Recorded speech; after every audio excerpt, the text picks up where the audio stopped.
Bulletin की शुरुआत करते हैं तू मैं से, जो कि बीजेपी और कांग्रेस के बीच में चल रही है। आतंकी संगठन इंडियन मुजाहिदीन के इतिहास को लेकर बीजेपी और कांग्रेस बिल्कुल आमने सामने हो चुके हैं। बीजेपी नेता मीनाक्षी लेखी ने ट्वीट कर शकील अहमद पर निशाना साधने की कोशिश की और कहा है कि शकील अहमद अपने इतिहास के ज्ञान को एक बार फिर से खंगालें।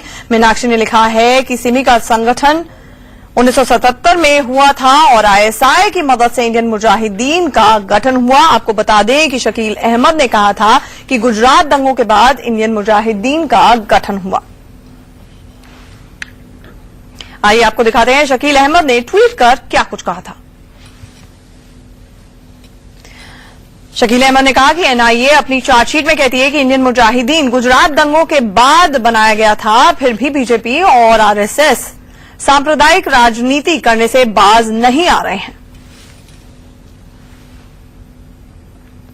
एनआईए अपनी चार्जशीट में कहती है कि इंडियन मुजाहिदीन का गठन गुजरात दंगों के बाद हुआ था, लेकिन फिर भी बीजेपी और आरएसएस अपनी राजनीति करने से बाज नहीं आ रहे हैं, जिस पर मीनाक्षी लेखी ने अब ट्वीट करके कहा है कि शकील अहमद अपने इतिहास का ज्ञान एक बार फिर से खंगालें।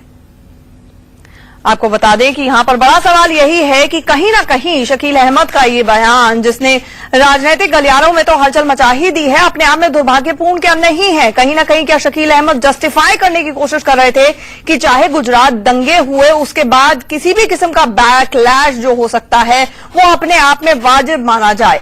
इंडियन मुजाहिदीन पहला ऐसा संगठन माना जाता है सिमी के बाद जो कि पूरी तरह से होम ग्रोन टेरर को दर्शाता है हमारे भारत में, और शायद यही वजह है शकील अहमद ने इस तरफ इशारा किया कि सांप्रदायिकता की राजनीति ना हो। लेकिन क्या ये सभ्य तरीका था? क्या कहीं ना कहीं शकील अहमद अपने इस बयान के जरिए जस्टिफाई करने की कोशिश कर रहे थे? जिस तरह से इंडियन मुजाहिदीन का नाम आ रहा है, चाहे वो बोधगया ब्लास्ट हो या इससे पहले सीरीज और सीरियल ब्लास्ट जो हुए हैं उसके अंदर आईएम का नाम लगातार आता रहा है। हमारे साथ हमारे संवाददाता राकेश सिंह जुड़ रहे हैं।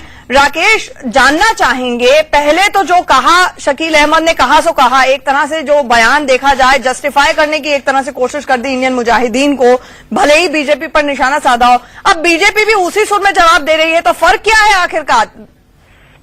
देखिए आजकल जिस तरह से शकील अहमद जो बयान दिया उसको लेकर गृह मंत्रालय के अधिकारियों से इंडिया ने जानना चाहा कि क्या सच्चाई है। अगर कांग्रेस के बड़े नेता सचिव है और उनका प्रश्न आता है कि मुजाहिदीन का जन्म इसलिए था कि गुजरात में जो दंगे हुए तो उसका नाम है, अब कुछ भी कहने से इनकार कर दिया।